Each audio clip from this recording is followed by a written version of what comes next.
রক্তপাতহীন vote হতে পারে কিন্তু সন্ত্রাসবিহীন ভোট হতে পারে না। ভোট প্রসঙ্গে মন্তব্য প্রদেশ কংগ্রেস নেতা অধীর রঞ্জন চৌধুরীর।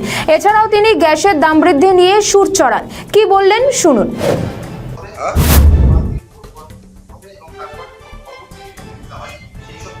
রক্তপাতহীন ভোট হতে পারে, তারপরে সন্ত্রাসহীন ভোট নয়। পশ্চিমবঙ্গে সন্ত্রাস চলছে, সারা বছর চলে, রাউন্ড দ্য ইয়ার চলে। আমাদের মতো যারা বিপক্ষ দলের লোক, যারা মমতা ব্যানার্জির সঙ্গে মোকাবেলা করে, আমাদের ভিতরে রাউন্ড দ্য ইয়ার এই সন্ত্রাস চলে।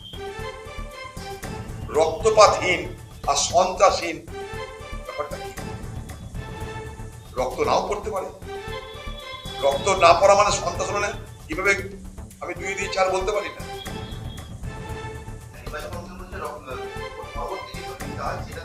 ভোট পড়বে কি হবে? নির্বাচন করতে এখানে সাহায্য করতে থাকবে না, এগুলো মানুষকে ভরসা দেওয়ার জন্য বলছি।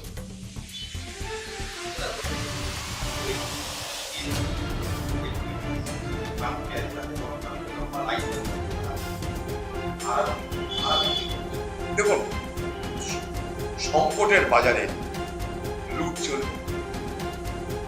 সংকটের বাজারে তো যারা অসাধু ব্যবসায়ী, তারা সংকটের বাজার তৈরি কখন আসবে তার জন্য অপেক্ষা করবে। এখন যেমন ধরুন ঈদের বাজার, রমজানের বাজার, ফলের দাম বেড়ে গেছে, রমজান শেষ হয়ে ফলের দাম কমে যাবে। সংকট অসাধু ব্যবসায়ীদের